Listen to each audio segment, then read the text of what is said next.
Have you ever, read a really dense, incredibly complex book on a challenging subject, and you highlighted half the pages? Oh, yeah. Color-coded tabs everywhere. Right, exactly. You memorize all the key facts, and you realize you still have absolutely no idea how to apply any of it to your actual life. The worst feeling. I mean, you know the vocabulary. You could easily pass a multiple-choice test on the material, but if someone asks you to, demonstrate it or actually live it, you just freeze. Well, it's that gap, right? The gap between possessing the raw data and actually feeling the reality of that data. The information just kind of sits in your brain like an uncashed check. An uncashed check. Yeah. That is the perfect way to describe it. It's like, imagine reading a 500-page physics textbook on the exact mechanics of riding a bicycle. Okay, I love this. You memorize the vectors of momentum. You learn the precise mathematical formulas for gyroscopic balance, You calculate the required coefficient of friction. right, between the rubber tires and the pavement. You possess every single piece of theoretical knowledge. But the absolute second you sit on the seat and lift your feet off the ground, what happens? You tip over and scrape your knee. Because reading a physics equation, it doesn't teach your inner ear how to balance. No, it It doesn't. doesn't physically train your central nervous system to lean into a curve or dynamically adjust your center of gravity in real time. I mean, the text provides the architecture, but it can't provide the lived biological adaptation. And I think we are swimming in that exact disconnect right now. Think about it.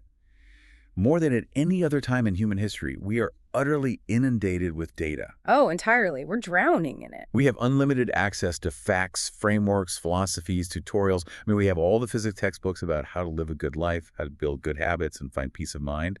And yet, we are a society walking around with constantly scraped knees. We are just starved for actual wisdom. Yeah, we stockpile knowledge like it's a protective currency. There is this underlying cultural assumption that if we just acquire enough raw information, it will, I don't know, spontaneously combust into peace of mind. But information, by its very nature, is just a map. It is not the territory. Which brings us to the core of what we are unpacking in today's deep dive.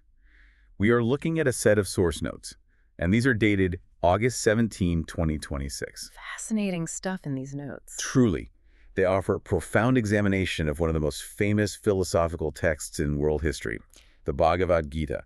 Specifically, we are zooming in on the opening of chapter 7, just the first 2 verses. And it is remarkable what happens in those 2 specific verses. The text isolates and diagnoses the exact cognitive fragmentation we are talking about. Yeah. It lays out the mechanics of moving from an overstuffed intellect to an embodied, lived wisdom. So our mission today is to explore that massive shift for you. Like, how do you stop merely hoarding facts and start generating experiential wisdom? Okay, let's unpack this, because to truly grasp the weight of chapter 7, we have to understand the momentum of the text leading up to it. We really need the context. Right, the setting of the Bhagavad Gita is crucial here. It's a dialogue taking place literally in the middle of a battlefield, just moments before a massive war begins. Talk about high stakes. Exactly.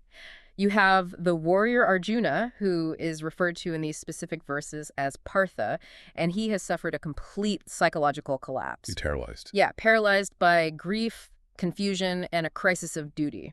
He is essentially having a panic attack in a chariot. And his charioteer, who happens to be the Supreme Lord, Krishna, steps in to guide him out of this paralysis. Now, the first 6 chapters of this text focus intensely on Arjuna's internal state.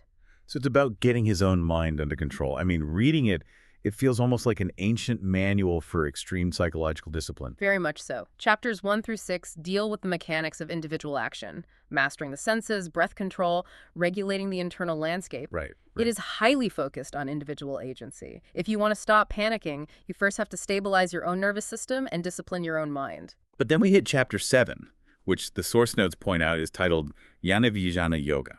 And there is this massive, sweeping pivot. The lens completely zooms out. Krishna stops talking exclusively about Arjuna's internal psychological discipline and suddenly expands the canvas to the cosmos itself. It's a huge jump. It really is. The focus shifts from the micro workings of the individual self to the macro workings of ultimate reality. So I'm trying to visualize why that shift is biologically or psychologically necessary. I mean, if I am having a crisis and I've spent 6 chapters learning to control my breath and focus my mind, why do I suddenly need a lecture on the fabric of the universe? Because isolated discipline has a ceiling. Okay, how so? Well, you can achieve a high degree of internal focus, but if you don't understand the fundamental nature of the reality you are operating within, your self-mastery is completely fragile. It exists in a vacuum. Let me test an analogy here to see if it holds up. So imagine I spend 5 years studying the internal mechanics of a car engine. Okay, I'm with you. That represents chapters 1 through 6. I learned everything about the fuel injection system. I master the spark plugs. I can tune the pistons so they operate with absolute flawless efficiency. I have achieved total self-mastery over the internal workings of this machine. A perfectly optimized closed system. Right. But then I take my perfectly tuned car, put it in drive, and immediately smash into a concrete barrier. Ouch. Right. And why? Because I don't know what a red light is. I don't understand the concept of a one-way street. I have zero knowledge of the road network, the traffic laws, or the geography of the city. So my internal mastery is useless because I'm deeply ignorant of the external environment I have to navigate. Zooming out to understand the road network, that's chapter 7. That's a great way to look at it. The analogy holds, but we actually need to push it further. It's not just that you don't know the map of the city, it's that the road conditions are constantly changing. Well, like the weather. Exactly. There are blizzards, there are sinkholes, there are other drivers acting erratically. If you only know the engine, every time the car slips on a patch of ice, you are going to assume there is a problem with your spark plugs. Wow, yeah. You'll internalize the failure. Precisely. Chapter 7 introduces the macro view so that you stop blaming your internal discipline for external cosmic weather. You have to understand the architecture of the universe to interact with it effectively. So the engine is finally tuned, and now we are unfolding the map of the broader reality. But looking at that broader reality requires a different kind of attention, doesn't it? It requires a complete phase shift in how we apply our minds. We can't use the same rigid, hyper-focused discipline we use to tune the engine when we are trying to comprehend the entire universe. And that brings us to the opening instruction of verse 1, or shloka 1. Okay, so looking at the source notes, they provide the translation. It reads, "The Supreme Lord said, O Partha, with your mind lovingly absorbed in me, practicing yoga with your awareness anchored in me, hear now how you shall come to know me completely and free from all doubt." So the Sanskrit phrase the notes isolate first is me asakta mana. And this translates to the mind being lovingly absorbed or attached to the Supreme. The absorbed mind. The notes contrast this with mechanical focus, which is really interesting. In our culture, when we talk about focusing on something difficult, we immediately default to willpower. Always willpower. Right. We grit our teeth. We force ourselves to stare at the screen or the textbook. We treat attention as an act of physical force. We think of it as a muscle we have to constantly tense. But me asakta mana points to a completely different cognitive mechanism. The notes connect this to modern cognitive psychology, specifically the concept of deep flow states. Like being in the zone. Exactly. When you are truly deeply learning something, or when you are operating at the peak of your abilities, you aren't gritting your teeth. The attention is drawn out of you naturally because there is a profound, almost loving engagement with the material. I see the appeal of that, definitely. But looking at the reality of modern life, I have to wonder if, loving engagement is a reliable strategy. It's tough today. Yeah, we live in an attention economy where thousands of engineers are actively designing algorithms to hijack our focus. We have endless demands, overlapping deadlines, constant noise. In a highly combative cognitive environment, isn't relying on effortless absorption dangerously naive? I mean, if I don't use brute force willpower to block out the noise, my focus just gets shredded. It feels necessary to use brute force, I know. But let's look at the biology of willpower, which modern psychology and the implications of this ancient text both address. Willpower is tied to the prefrontal cortex. Okay. When you use top-down executive control to force your attention onto a spreadsheet while simultaneously suppressing the urge to check your phone or worry about your mortgage, you are burning an immense amount of metabolic fuel. Glucose is literally being depleted. Willpower is finite. Which is why by 4 o'clock in the afternoon, my ability to resist distractions is just completely gone. The system crashes under the allostatic load. You are fighting a civil war inside your own brain, and it is biologically exhaustible. But Maya Asaktamanath, this loving absorption, operates on a different pathway. Think about a time when you stumbled into a topic you genuinely loved. Oh, like falling down a Wikipedia rabbit hole. Right. Maybe you started reading an article about maritime history or astronomy or a new hobby, and suddenly 3 hours vanished. And you don't feel tired afterward. You actually feel energized. Because you weren't using top-down willpower to suppress distraction. Your dopaminergic reward system was driving the attention. The friction of forced focus disappeared. What the Gita is suggesting on a cosmic scale is that understanding the ultimate reality cannot be achieved through the exhausting brute force intellect. It has to be approached through a state of deeply engaged, almost magnetic absorption. So you can't bully the universe into revealing its secrets to you. No, you can't. You have to be drawn into it. But to let go of that rigid, white-knuckle grip on your attention, you have to feel inherently safe. Like if I feel threatened, if I feel like I'm falling behind at work, my brain won't let me enter a relaxed flow state. It forces me back into hypervigilance. And that biological necessity for safety leads directly into the next foundational requirement in verse 1. Ah, okay. The verse says, practicing yoga with your awareness anchored in me. The Sanskrit term highlighted here is Madarai. Madhajrai, taking refuge, keeping one's awareness anchored in the unchanging ground. And the source notes apply a fascinating psychological lens here. They explicitly link Madhashraya to modern attachment theory. Yes, attachment theory maps perfectly onto this ancient concept. So in developmental psychology, we observe that an infant needs a secure base. The caregiver. Right. If an infant has a caregiver who is consistently present, attuned, and reliable, the infant internalizes a profound sense of safety. And here is the paradox of attachment. The infant doesn't just cling to that secure caregiver. No, they wander off. Exactly. The security actually empowers the child to turn their back on the caregiver and explore the unknown environment. They can be curious, they can play, they can learn, because their nervous system knows there is a safe harbor to return to. But if the caregiver is unpredictable or absent, the child becomes insecurely attached. Their entire cognitive load is hijacked by the fear of abandonment. They can't play or enter a flow state because they have to constantly monitor their environment for threats. They have no anchor. Now, apply that mechanism to an adult navigating the complexities of the 21st century. We are all essentially looking for that secure base. We want an anchor to give us the psychological resilience to face the world. We desperately need one. The question is, what are we choosing as our anchor? This makes me think of an image. Imagine a massive ship caught in a severe ocean storm. Okay, painting a picture. Yeah, the wind is howling. The waves are 40 feet high. If the captain wants to stabilize that ship, they drop a heavy iron anchor all the way down to the ocean floor. And the ocean floor is completely unaffected by the storm on the surface. The anchor embeds into the bedrock, and the ship gains stability from that unchanging ground. That is Magi-Shai. Anchoring to the absolute. But consider what we actually do in our daily lives.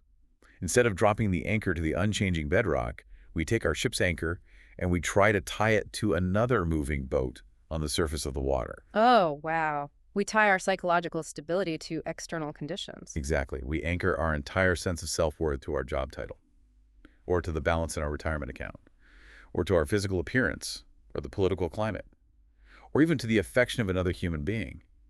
But all of those things are just other boats. They are bobbing around the exact same volatile storm that we are. They are inherently unstable variables. And the problem with tying your anchor to another moving boat is that when that boat suddenly changes direction, or speeds up, or springs a leak and starts sinking, your ship gets violently yanked around. You capsize. If your anchor is embedded in conditions that are destined to change, you will exist in a chronic state of low-grade panic.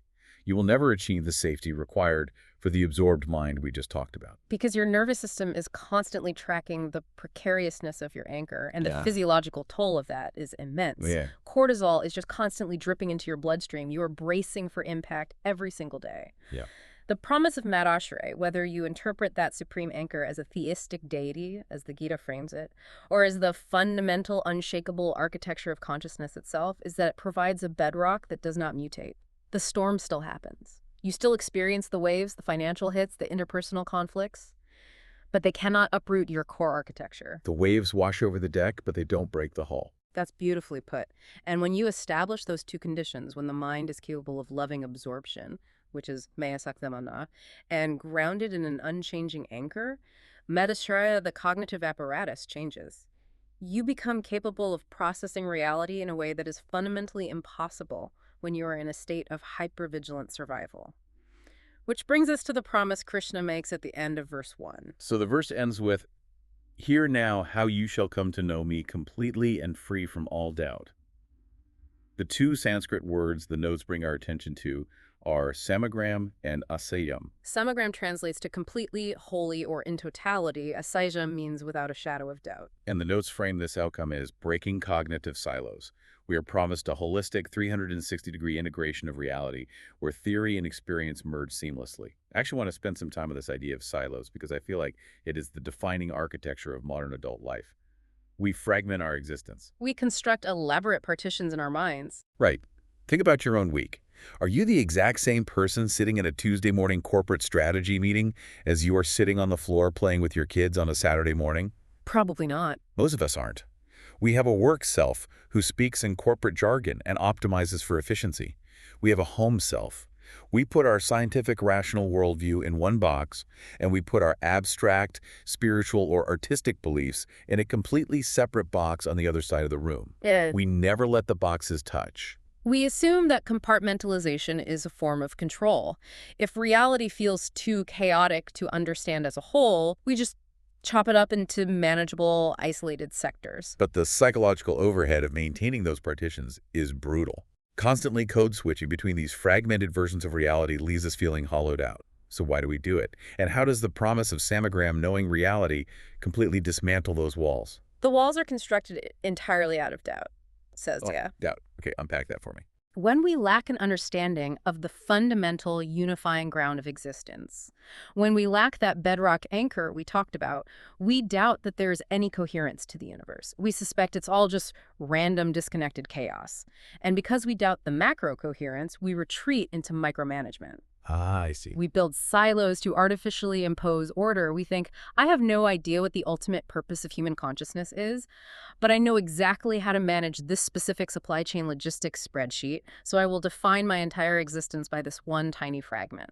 We shrink our world down to a size we can actually control. Exactly. But when Krishna promises samagram and asasham, complete knowledge free from doubt, he is offering the ultimate unifying theory. When you grasp the foundational first principles of reality, you realize that the same fundamental physics of consciousness operates in the boardroom as it does in the meditation hall. The artificial partitions dissolve because you no longer need them to manage your anxiety. Reality isn't fractured, only our perception of it is. So what does this all mean for us today? Because this leads directly into the critical distinction that verse 2 introduces. If verse 1 sets up the necessary psychological state, the anchored, absorbed mind, verse 2 delivers the payload. It diagnoses what the notes describe as the defining crisis of the 21st century. The crisis of having the map but never walking the territory. Let's look at verse 2, or shloka 2. The translation reads, I shall reveal to you in full this theoretical knowledge, jnanam, accompanied by direct experiential realization, savijnanam, knowing which nothing else in this world remains to be known. We really have to analyze these two pillars very carefully. Jnanam and Vijnanam, they represent two fundamentally different epistemological states, two completely different ways of knowing something. So jnanam is theoretical knowledge. It is the raw data, the facts, the historical context, the philosophical frameworks. It is the ability to articulate a concept perfectly. It is the domain of the intellect. Right. And then there's Vijnanam. The notes define this as visceral, lived experience, direct embodied realization. It is wisdom that has bypassed the intellect and settled into the marrow of your bones. And our contemporary dilemma is that we have completely decoupled the two.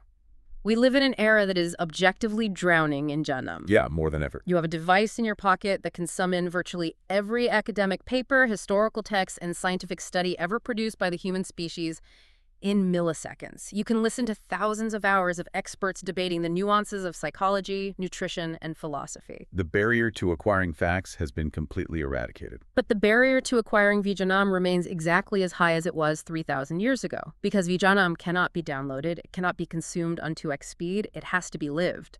And so we have generated a society of brilliant, highly informed people who are utterly paralyzed by anxiety and existential dread.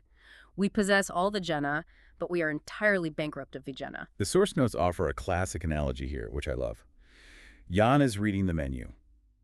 Vijnana is actually eating the meal. Simple, but perfect. But let's bypass the restaurant and dig into the much more profound example the notes provide regarding human biology. They mention the neuroscience of sleep and meditation. I want to go deep into this because it illustrates exactly why jnanam without vijnanam is a biological dead end. Let's map it onto the brain. Let's say you decide to master the subject of meditation intellectually. Okay. You read every peer-reviewed journal.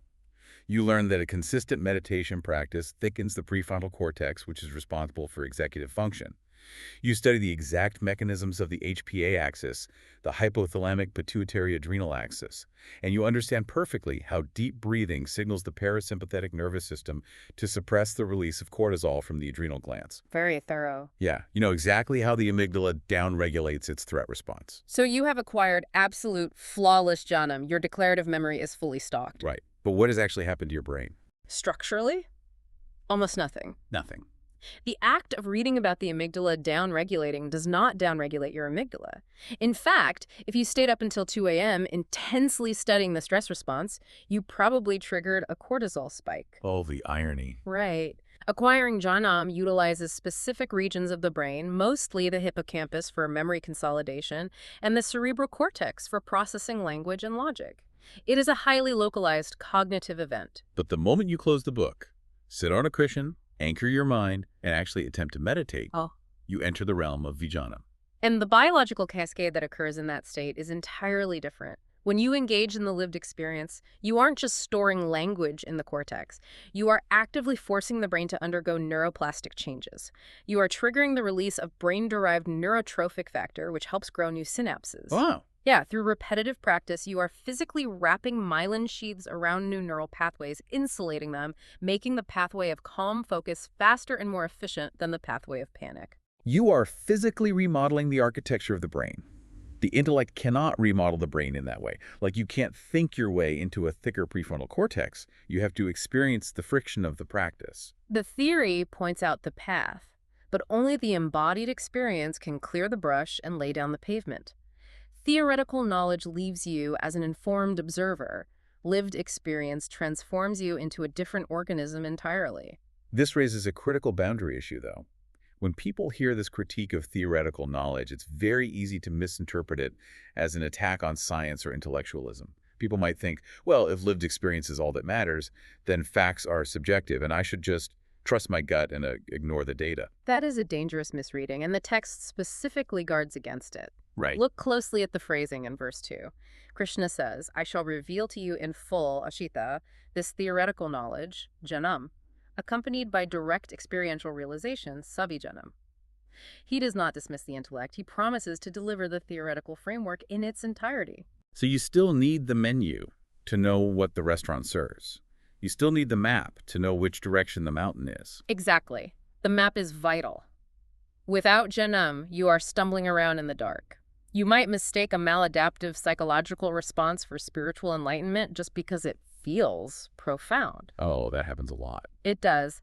The intellectual framework provides the necessary guardrails. It provides discernment.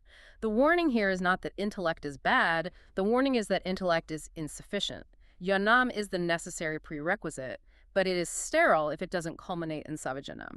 So the intellect is the vehicle that drives you to the edge of the cliff, but you have to step out of the car to actually feel the wind and jump. And this leads us to the ultimate claim of verse 2.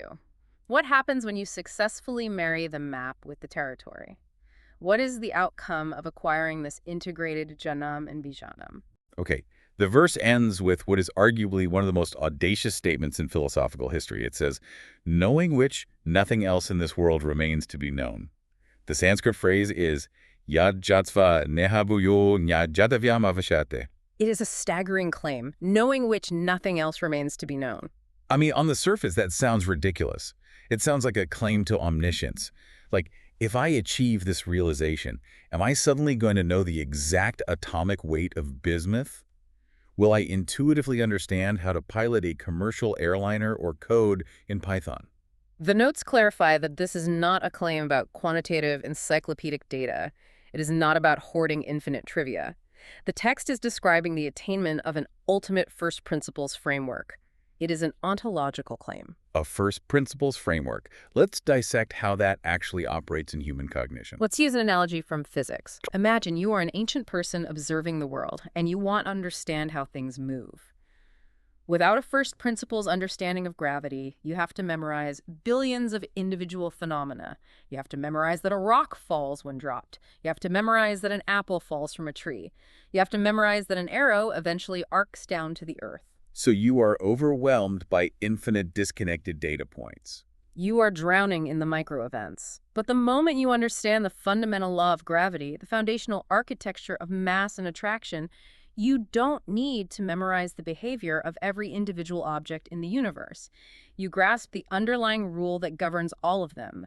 By knowing gravity, you know the behavioral destiny of all physical objects. You know the root. That makes perfect sense. So knowing which nothing else remains to be known doesn't mean you know every leaf on the tree. It means you understand the nature of the root system that feeds every possible leaf. Exactly. When you achieve the vijnanam of the ultimate reality, when you experientially realize the bedrock nature of consciousness and your secure anchor within it, all the secondary surface-level phenomena of your life are suddenly contextualized. Because right now, without that context, every isolated event feels incredibly threatening.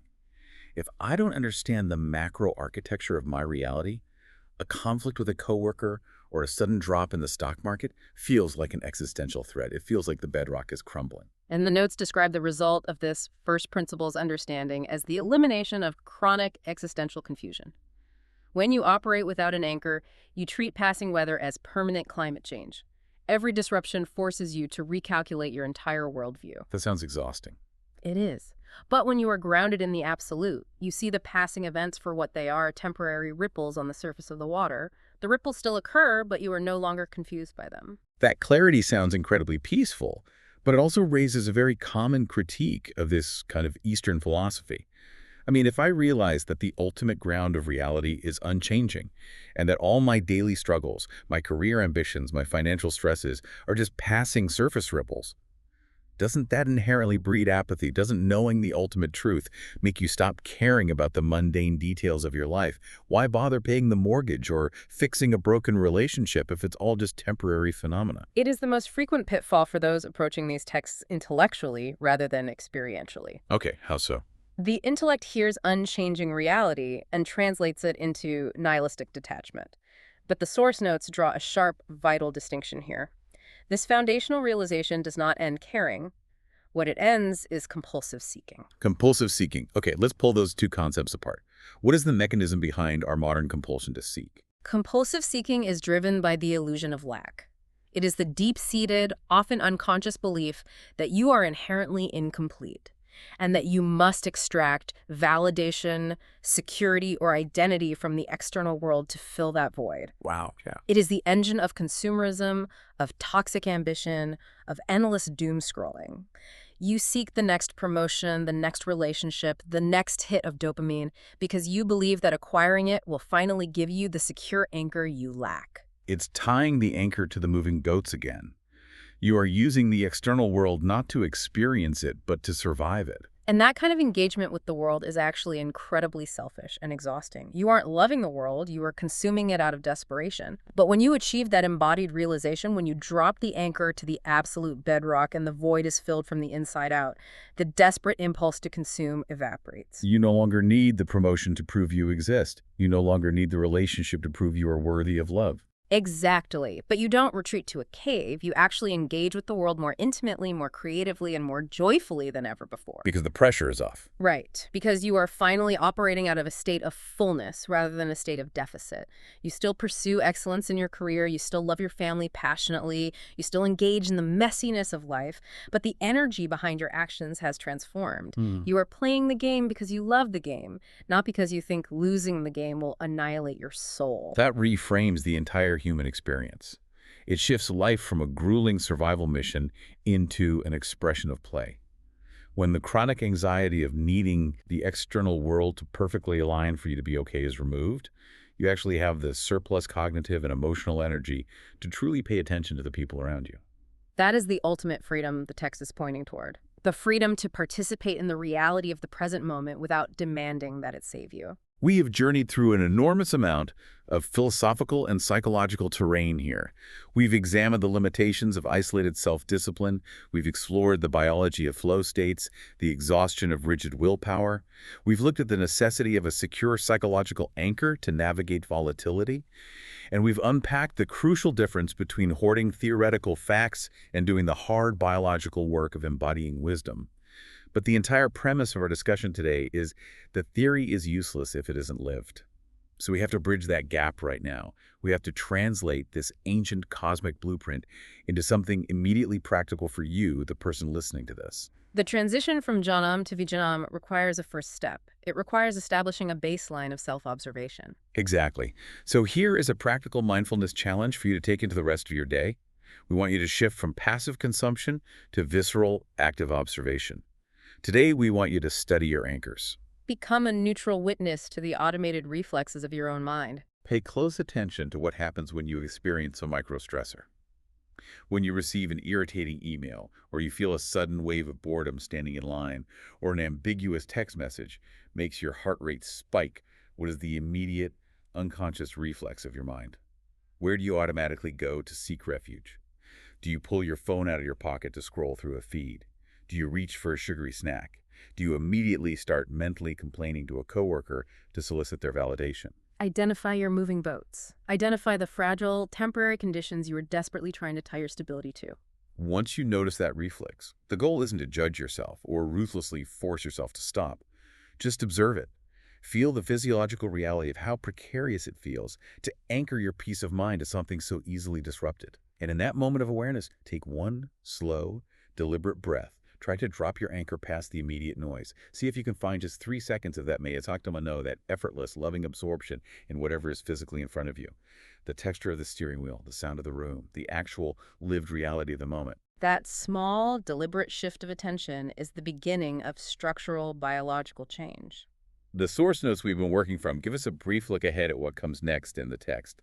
Verses 3 and 4 apparently shift gears to explore the rarity of this kind of true self-realization. And they begin to break down the eightfold components of physical nature. The macro view of the cosmos is about to get much more detailed. It signals a deep dive into the elemental building blocks of the reality we've been discussing. It's going to be an intense exploration. Yeah. But before we go, I want to leave you with one final, slightly uncomfortable thought to mull over. We've established that we are living in a society drowning in information but starved of embodied wisdom. The menu readers. Right. So consider your own habits. Consider why you listen to complex deep dives or read dense articles or endlessly consume self-improvement content. Is our modern addiction to constant learning, our relentless pursuit of the next aha moment, actually just a highly sophisticated, intellectually respectable way of avoiding the terrifying, silent work of experiencing our reality directly? Are we stockpiling the physics textbooks to convince ourselves we are moving, purely so we never have to risk sitting on the bicycle, lifting our feet, and scraping our knees? Think about that today. We'll see you next time.